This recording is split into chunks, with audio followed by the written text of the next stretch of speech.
Hi, I'm Swati Prakash, the author of this book, Shamelessly Arguing with Vegans, available from earthhealingnetwork.com, where you will find free books and resources for the planet, kept purposely free for a social cause, because we all need to heal the planet, not just each other as humans, but remember, the life of the planet, the soul of the planet, is all the beings together.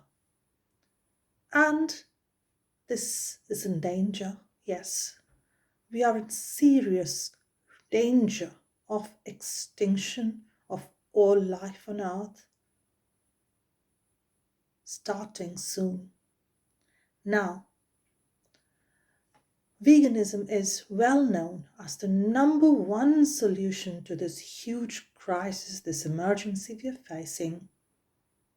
But what is it that people have against this concept? This concept that we can live healthy and be happy without hurting, without harming, without rape, abuse of the females, making them pregnant to take their babies away and kill their babies? How about this other book, Hold Your Appetite, which is more emotional in nature? This is poetry for ascension of the vegan soul and spirit to awaken us. These are very big hints that something is wrong with the world, the system that we have been programmed into. Let me read a poem.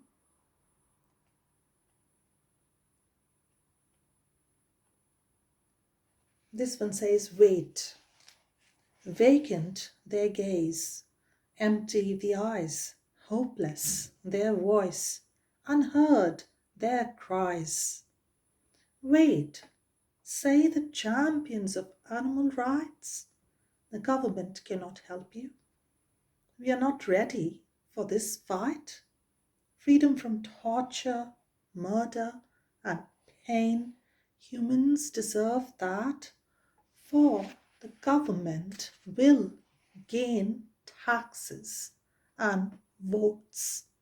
If humans are pleased, other animals can simply wait. Focus is now on human disease, COVID, pandemics, climate change. That is the focus, and it is so again and again and again, year after year after year. Decades, centuries, millenniums pass. Crimes against animals are simply normal, common. Alas, you can read this poem further in this book, which reflects the sentiments of all those of us who feel helpless, just as these animals do, because they are not counted as citizens. They're kept prisoners as slaves in farms, and they're sent to slaughterhouses against their will at a young age when they're feeble and broken. So, without further ado, I'll open the argument for the day. The arguments that people give against this concept, the concept that animal rights do matter. Well, argument number 76, going vegan isn't viable because people aren't ready for this huge change. Maybe you can ask them to be pescatarian or eat some fish and eat just more fruits and vegetables for health reason. Then they might be open for change. But otherwise they'll shut you off because, there are places on earth, there are places where plant food is hard to grow, like cold islands and barren islands. They're cold countries and they're cold continents. And people need to eat fish because that's what we eat on these islands where nothing grows. a desert island scenario, isn't it? So this argument number 76 is that it isn't viable because we need to eat fish due to the desert island scenario. We can increase the fruit and vegetable, but we cannot eliminate animal products because, well, human lives matter. Now, is this really true? Yes, I'm aware of certain cultures in which they consume animals like fish, even whales, seals. They go hunting. They're very cold tundra-like climates. I know that. It may be possible that they have very little access to green fruits and vegetables in certain places, but why? In this island scenario, why are people stuck there? Why are we happy to let people subsist?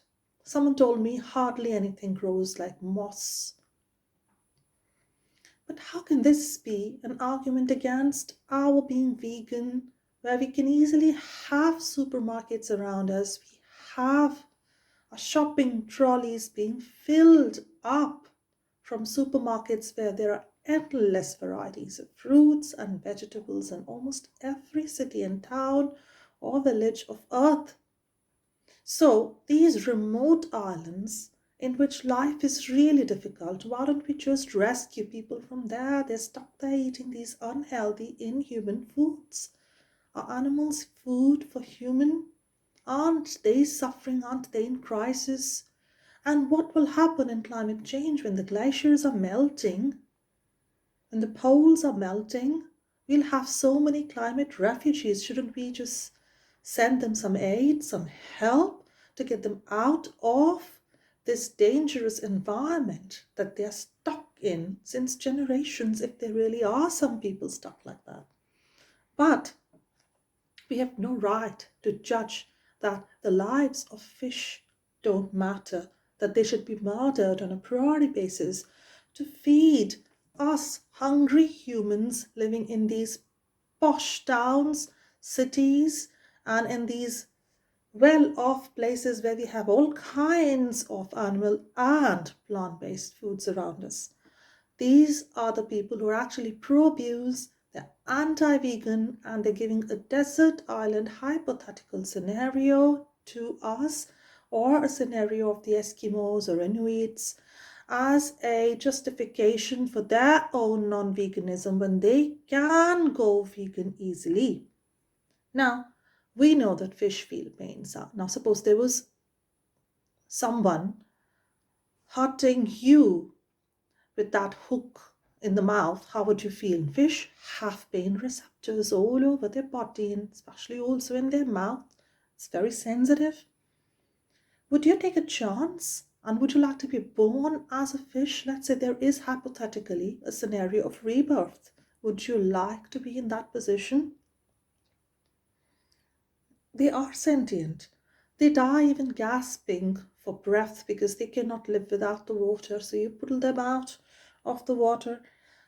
This isn't a sport. Murdering them isn't for nutrition or food. Eating them isn't good for our own health. Hacking them to pieces, they feel everything. It is one of the worst types of slaughter ever.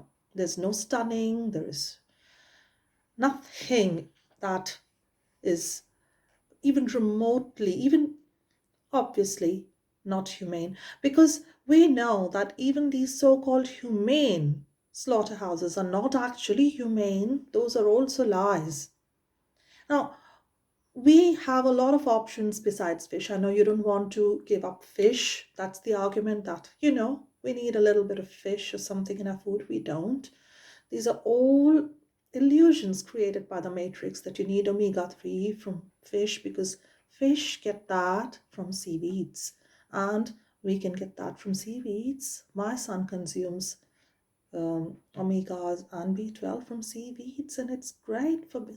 He loves it, and there's nothing, no sort of nutritional deficiency in my family. So I don't understand when people are vegan for so many years and years now.